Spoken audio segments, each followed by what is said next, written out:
When Alberta's auto industry watchdog was criticized for not doing enough to protect consumers, including after several W5 investigations, the province overhauled the agency. So we have partnered again with the Automobile Protection Association to test whether that's made a difference in how car dealerships in that province conduct their business. W5's Jon Woodward accompanied the APA to car lots in Calgary to see whether buyers are now getting fairer deals and better treatment.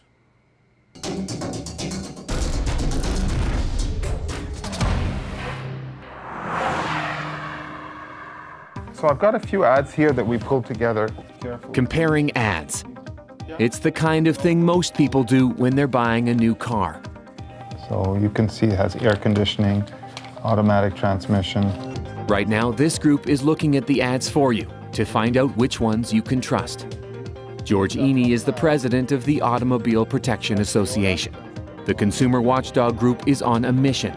It wants to find out if dealers are delivering on what they promise in their ads. This year, it brought its annual Undercover survey to the new car showrooms of Calgary. People want to sell cars. I think there's a culture of deceit, unfortunately, in part of the industry, and a lack of will at the level of the manufacturers. I think they've gotten away doing this for a while. After George sets out the marching orders, the APA shoppers hit the streets. Cameras are connected and hidden, along with audio recording devices. The APA's secret undercover shoppers will visit 20 dealers. First up, Eastside Kia. The secret shoppers spotted this deal, a 2016 Forte 5LX for $15,005. That's $8,500 less than the manufacturer's suggested retail price. Okay. But am I getting it at like yes. $15,000? Yep, that's the advertised price. So this car, so it's this exact car, which is this stock number. That's what I wrote down. Oh, it is a stock. So yeah. So that stock number is $15,005. The price seems too good to be true for a brand new Kia, but the salesperson confirms the deal and is ready to write it up.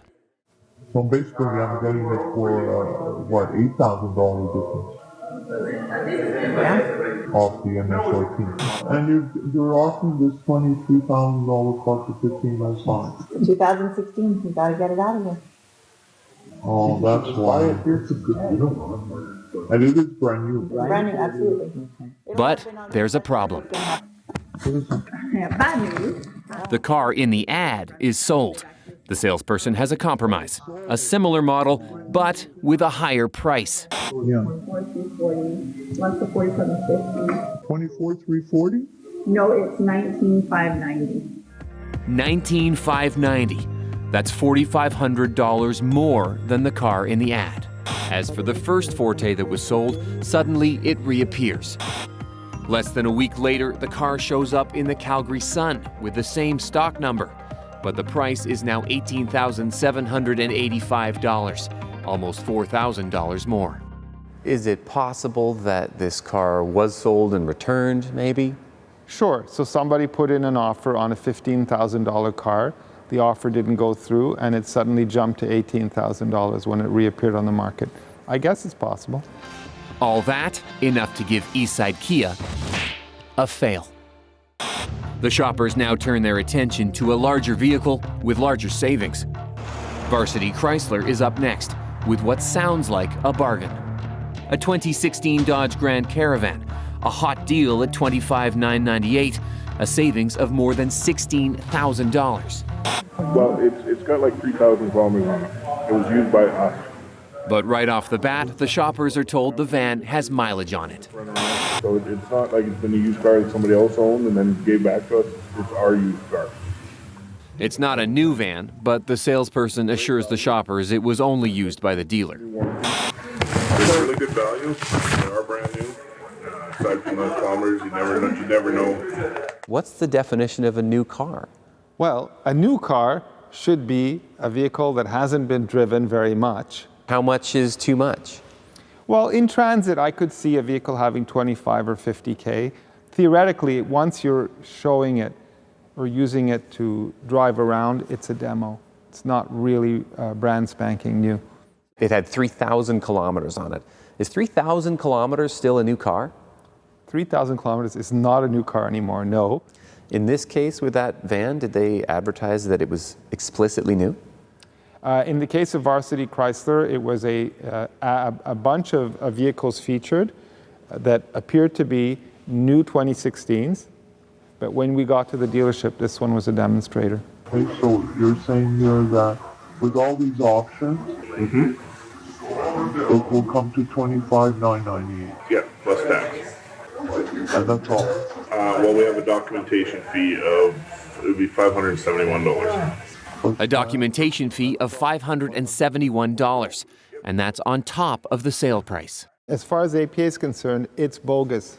First of all, it doesn't cost you $571 to fill out paperwork. Are extra fees allowed in Alberta? Alberta, like several other Canadian provinces, has a rule called all-in pricing. So the advertised price has to include everything except your taxes and maybe one or two small government charges. The price is the price is the price. Sounds simple, doesn't it? It's anything but simple. Turns out the black Caravan the shoppers came in for was sold. So they're shown a red model instead. I've got a red one that it's more money, but I can sell it to you for the same price. The same price as the original van, but this one has been driven even further. Could you see the mileage on this one before I go, just to give me an idea? This one's got 5,218, brand new still. Yes, you heard correctly. The van they do have has more than 5,000 kilometers on it. Could I take a Dodge Caravan, drive it 5,000 kilometers, literally across this country, and then sell it, making it appear as if it was a new car? Is that okay? As a consumer, the day you drove off the lot with it, you would be fingered. So it could have 50 kilometers on it, but it would have already been titled to you, and that makes it a used vehicle. That's the line in the sand. The APA believes Varsity Chrysler misrepresented a used vehicle as new and added a $571 documentation fee onto the price. That got them a failing grade. CMP Auto is next on the secret shopping spree. The dealership is offering up a 2016 Chevy Cruze for $14,628, a savings of $3,000 off the suggested retail price. According to the ad, the Cruze is loaded with options, including a backup camera and cruise control.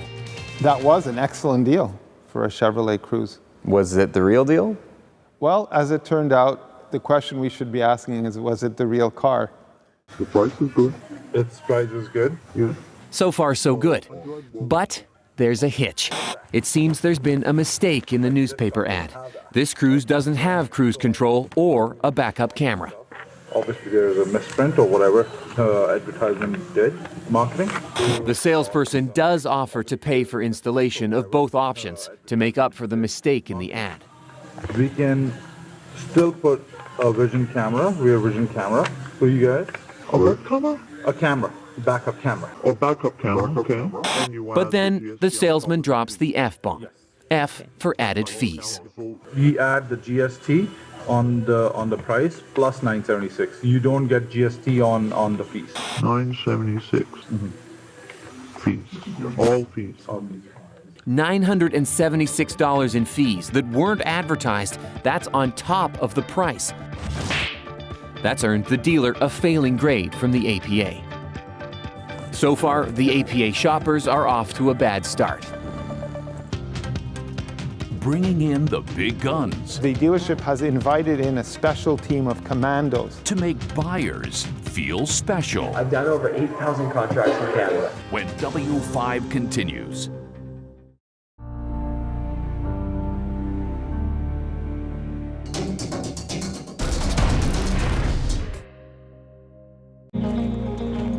The APA undercover secret shoppers have been busy, Well, we have a documentation fee of, it would be $571. visiting 20 dealerships in the Calgary area as part of the Watchdog's annual survey. The focus this year is on advertising, and so far the dealers are not making the grade. We saw some very creative people writing the ads.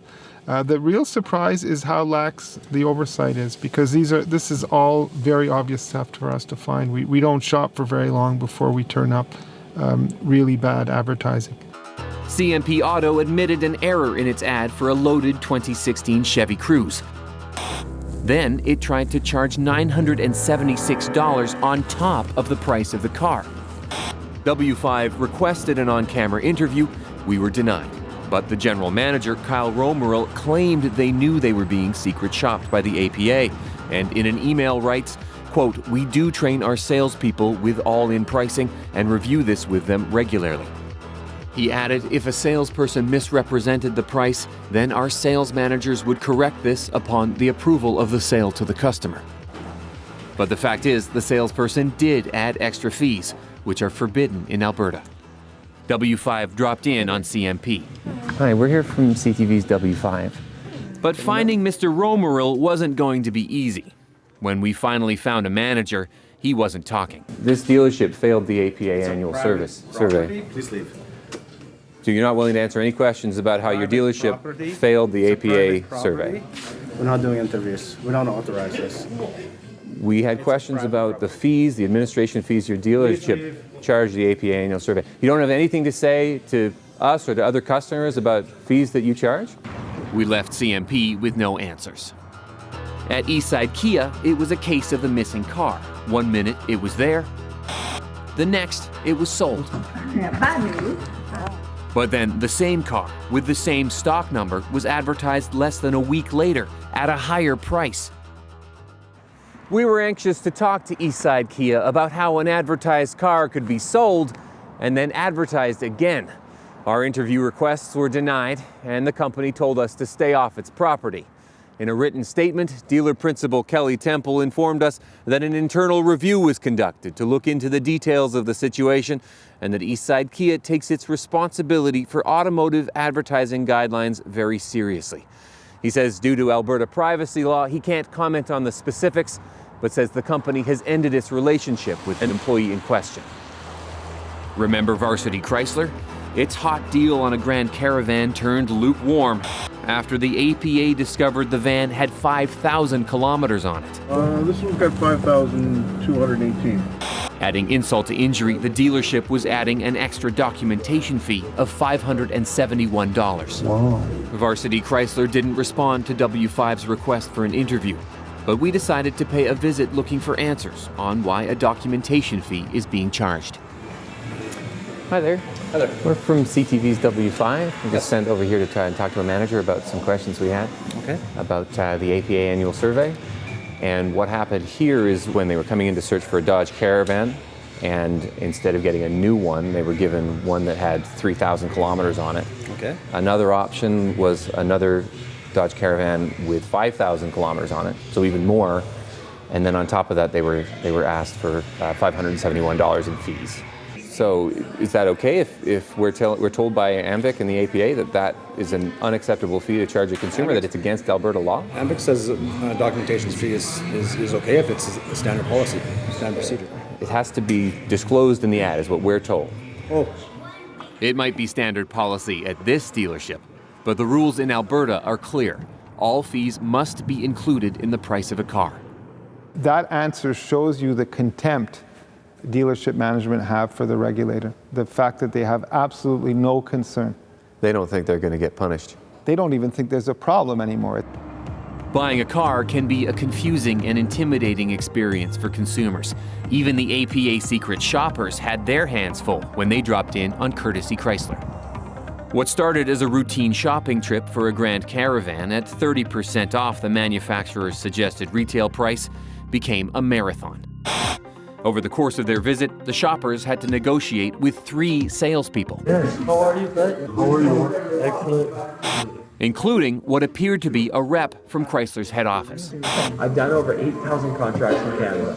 So I'm truly here to help. Like I said, I'm not on commission. I don't work for the store. My goal is to get as many Dodges, Chryslers, and Jeeps out on the road so that you're endorsing them to friends and family and coworkers and so forth, okay? It turns out Courtesy Chrysler was hosting a marketing event known in the industry as a private sale. At 2 of the dealerships the APA visited, a private sale event was going on. And in those situations, the dealership has invited in a special team of commandos to run a more pressured sales event. And those people represent themselves as working for Chrysler Canada, for the manufacturer. But in fact, we discovered later that they don't. Who do they work for? They work for marketing companies. They may come in with the blessing of the manufacturer to move the metal.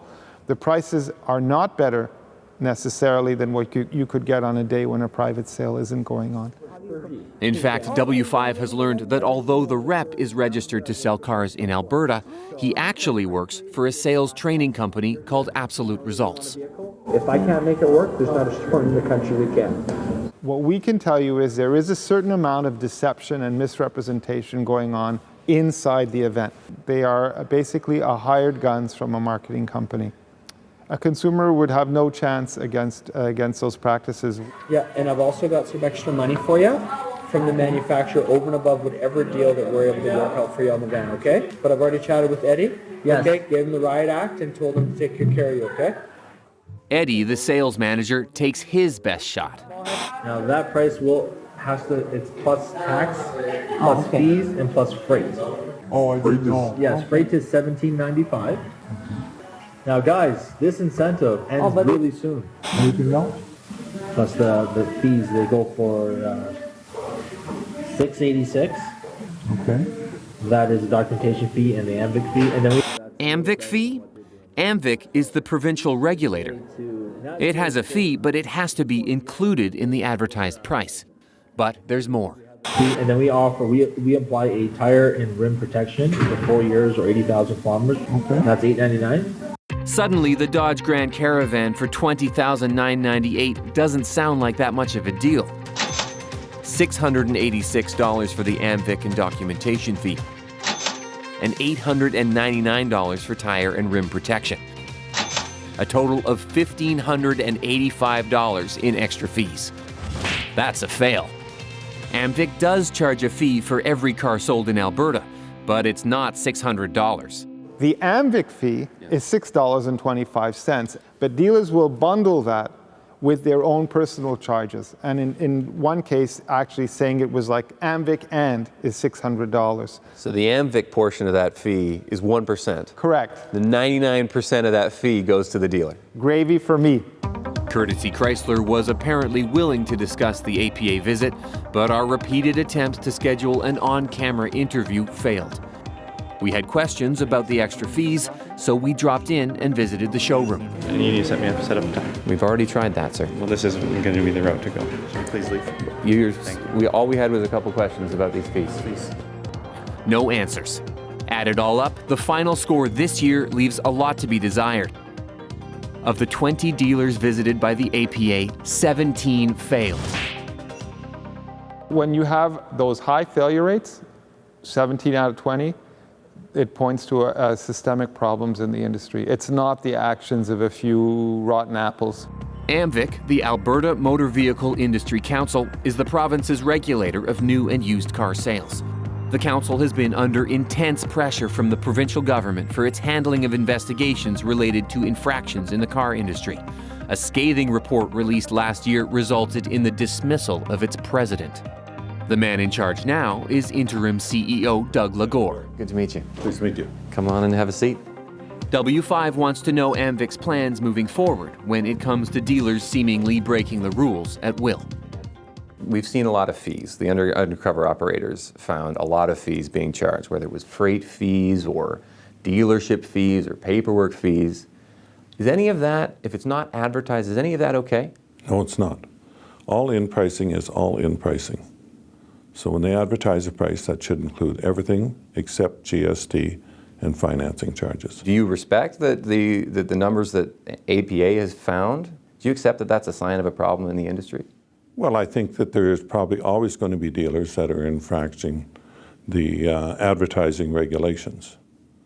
And that's why we have one person dedicated to that, and that's why we'll continue to monitor the industry. And we will deal with complaints that we receive. Would you watch the undercover video, either from the APA or in the W5 story, and would that be enough for you to do something? No, it would not. Why not? I would want to get the full facts before I would take action on that. Would you investigate it? I doubt it. We might. I would have to look at the circumstances. So you would have an offense being conducted on video using AMVIC's name to collect money for a dealer, apparently, but that wouldn't be enough for an investigation? Is the video unedited? What was the day that it was shot on? Those are questions you might ask in an investigation. Yes. We asked the CEO if, when he saw the hidden camera footage that your shoppers amassed, if he saw that hidden camera footage on W5, would that be enough for him to consider starting an investigation? And his answer was no. A regulator that will not look at the findings in a W5 report has their head in the sand. They should be very interested in having an independent review or audit of what's happening in their market. A regulator that relies on the sheep to catch the wolves is not doing its job. The reason why they're called deceptions and misrepresentations is because the public actually doesn't know that they're being fleeced. It's such a mess out there. What advice would you give to the consumer to make sure that they don't get hosed? We ask ourselves that question. If we were shopping alone without a W5 camera, without a car dealer helping us in the background, we think we could be had.